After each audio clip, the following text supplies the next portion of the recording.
ਬਿਸਮਿਲ੍ਲਾਹਿਰਰਹਿਮਾਨਿਰਰਹੀਮ। अस्सलाम वालेकुम। तमाम दोस्तों ਨੂੰ ਰੈਕਸ ਕਿਚਨ ਵਿੱਚ खुश आमदीद। जिन्होंने दोस्तों ने मेरे चैनल ਨੂੰ सबसक्राइब नहीं किया तो वो सबसक्राइब कर लैन, नाले नाल घंटी वाले बटन भी दबा दें ताकि सब तो पहलों तुहाडे कोल मेरी आने वाली वीडियो की इतला हो जाए। अज मैं तुहाडे वास्ते बनाने लग्या तंदूरी चिकन। तंदूरी चिकन का बिल्कुल मुख्तलिफ तरीका है जोड़ा अज मैं तुहानूं दसांगा। इहदे वास्ते मैं 4 लैग पीस लाए। सब तो पहले असी इन्हूं पीसां नूं थोड़े थोड़े कट लावांगे ताकि मसाला अंदर तक रच बस जाए। 2 दफ़ा इन्हूं मैरीनेट करना है। ते सब तो पहले असी इनू 1 चम्मच लाल मिर्च दा 1 चम्मच नमक दा ये लगावांगे ते नाल इस दे 2 चम्मच अदरक पेस्ट दे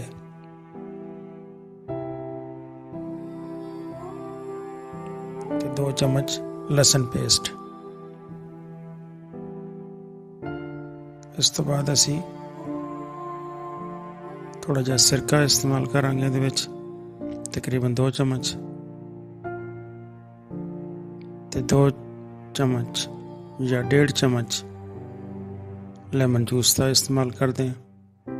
इन सारी चीज़ों को शामिल करके ते असी अच्छी तरह इनू मसाले नू लगा देने। मसाला अच्छी तरह पीसा नू लगा के तकरीबन असी अद्धे घंटे वास्ते इनू इस तरह ही रख देंगे। तो उस वक्त तक असी दूसरी मैरीनेशन तैयार कर लेने। उहदे विच असी सब तो पहले फ्री पैन सरों का तेल इस्तेमाल करांगे। तकरीबन आधा कप सरों का तेल गर्म होने तो बाद इहदे विच असी आधी चम्मच अजवैन पावांगे। अजवैन पा के इसनूं असीं थोड़ा जिहा भुनांगे 1-2 मिनट सिर्फ।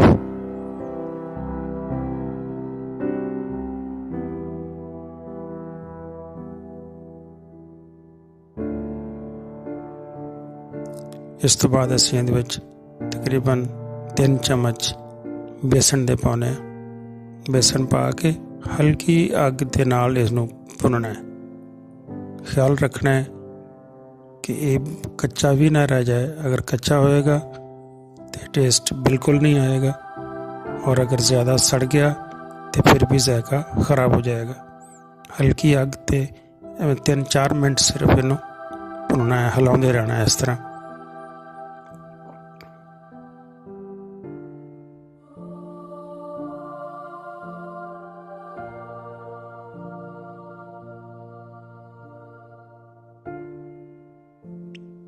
आधी चम्मच ਇਹਦੇ ਵਿੱਚ ਤੁਸੀਂ हल्दी ਦਾ शामिल करना है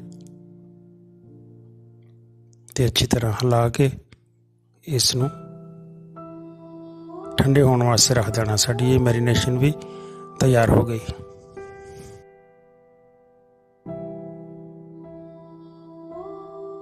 ਤੇ एक बाउल ਦੇ ਵਿੱਚ तकरीबन 250 ग्राम दही ले लो।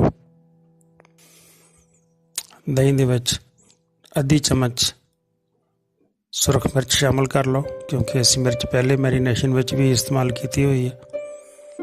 आधा चम्मच ये नमक पा लो। 1 चम्मच सब्ज़ मिर्च का पेस्ट। चम्मच का चौथा हिस्सा काला नमक। 1 चम्मच आयल का।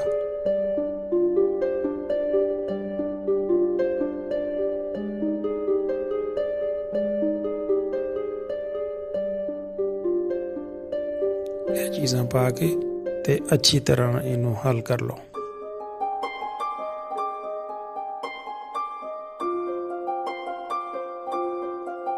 उस तो बाद जड़ा असी बेसन भुनिया सी उन्होंने ये शामिल करके ਤੇ ਅੱਛੀ ਤਰ੍ਹਾਂ ਮਿਕਸ ਕਰ ਲਓ ਤੇ ਸਾਡੀ ਦੂਸਰੀ ਮੈਰੀਨੇਸ਼ਨ ਵੀ ਤਿਆਰ।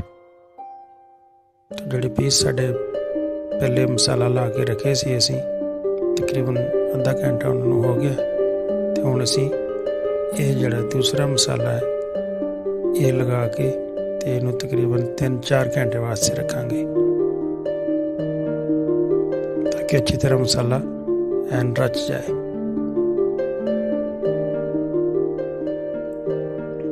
ਹੁਣ ਅਸੀਂ ਤੰਦੂਰੀ ਚਿਕਨ ਨੂੰ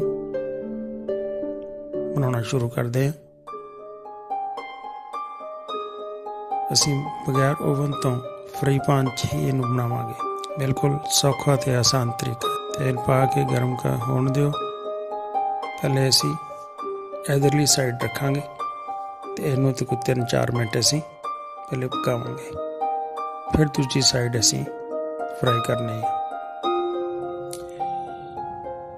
ਖਿਆਲ ਰੱਖਣਾ ਹੈ ਕਿ ਅਸੀਂ ਇਹਨੂੰ ਢੱਕਣ ਦੇ ਕੇ ਪਕਾਉਣਾ ਹੈ, ਕਿਉਂਕਿ ਢੱਕਣ ਦੇਵਾਂਗੇ ਇਹਦੇ ਅੰਦਰ ਸਟੀਮ ਬਣੇਗੀ ਔਰ ਸਟੀਮ ਦੇ ਨਾਲ ਇਹ ਬਿਹਤਰੀਨ ਪੱਕੇਗਾ, ਫਰਾਈ ਹੋਏਗਾ ਔਰ ਇਹਦੇ ਅੰਦਰ ਪੂਰਾ ਜ਼ਾਇਕਾ ਵੀ ਆਏਗਾ। ਦੂਸਰਾ, ਅਸੀਂ ਅੱਗ ਬਹੁਤ ਆਹਿਸਤਾ ਰੱਖਣੀ ਹੈ। ਅੱਗ ਅਗਰ ਤੇਜ਼ ਹੋਏਗੀ, ਚੁੱਲ੍ਹਾ ਤੇਜ਼ ਹੋਏਗਾ ਤਾਂ ਸਾਡਾ ਸਟੀਮ ਸਹੀ ਨਹੀਂ ਬਣੇਗਾ, ਸਾਡਾ ਚਿਕਨ ਖਰਾਬ ਹੋ ਜਾਏਗਾ, ਸੜ ਜਾਏਗਾ, ਪੱਕਣ ਤੋਂ ਪਹਿਲੇ ਹੀ ਸੜ ਜਾਏਗਾ। ਲਿਹਾਜ਼ਾ ਅੱਗ ਬਹੁਤ ਆਹਿਸਤਾ ਰੱਖਣੀ ਹੈ ਅਤੇ ਆਹਿਸਤਾ ਆਹਿਸਤਾ ਇਸ ਨੂੰ 25-30 ਮਿੰਟ ਇਹਨੂੰ ਲੱਗਣੇ ਆ ਪੱਕਣ ਵਾਸਤੇ। ਲਿਹਾਜ਼ਾ ਬਿਲਕੁਲ ਸਲੋ ਸਪੀਡ ਇਹਨੂੰ ਹਲਕੀ ਅੱਗ 'ਤੇ ਪਕਾਈ ਜਾਣਾ ਹੈ।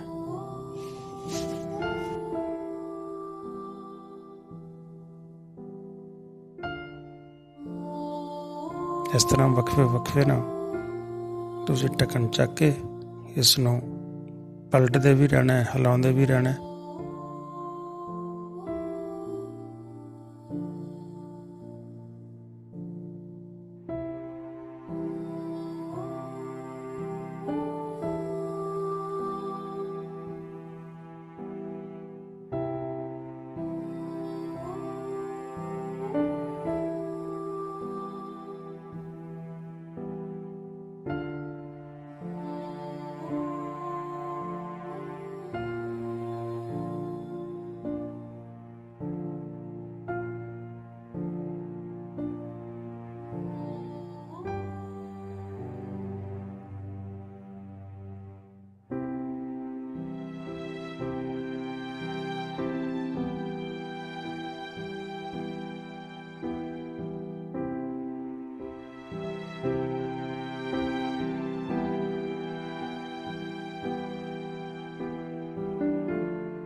ਜਿਹੜਾ ਸਾਡੇ ਕੋਲ ਮਸਾਲਾ ਬਚਿਆ ਸੀ, ਚਮਚ ਨਾਲ ਇਸ ਮਸਾਲੇ ਨੂੰ ਵੀ ਇਹਦੇ ਉੱਤੇ ਲਗਾ ਦਿਆਂਗੇ ਤਾਂ ਕਿ ਮਜ਼ੀਦ ਮਸਾਲਾ ਰਚ ਜਾਏ ਔਰ ਉਹਦਾ ਫਲੇਵਰ ਅੰਦਰ ਤੱਕ ਚਲਾ ਜਾਏ।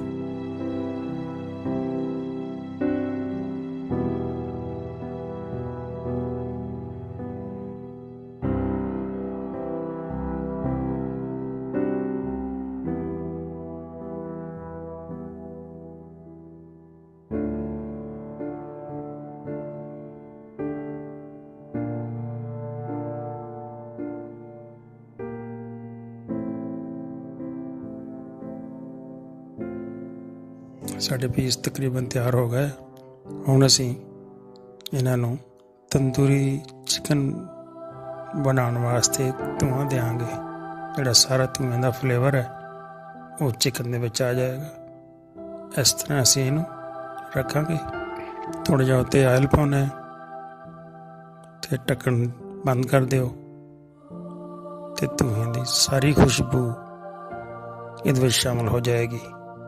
ਲਓ ਜੀ, ਸਾਡਾ ਤੰਦੂਰੀ ਚਿਕਨ ਬਿਲਕੁਲ ਤਿਆਰ ਹੋ ਗਿਆ ਔਰ ਬੜਾ ਜ਼ਬਰਦਸਤ ਤਰੀਕਾ ਹੈ, ਬੜਾ ਆਸਾਨ ਤਰੀਕਾ ਹੈ। ਬਗੈਰ ਓਵਨ ਤੋਂ ਤੁਸੀਂ ਘਰ 'ਚ ਬਣਾ ਸਕਦੇ ਹੋ ਅਤੇ ਜ਼ਰੂਰ ਟਰਾਈ ਕਰਨਾ ਹੈ। ਇਨਸ਼ਾਅੱਲਾ ਤੁਹਾਨੂੰ ਰੈਸਪੀ ਬੜੀ ਪਸੰਦ ਆਏਗੀ।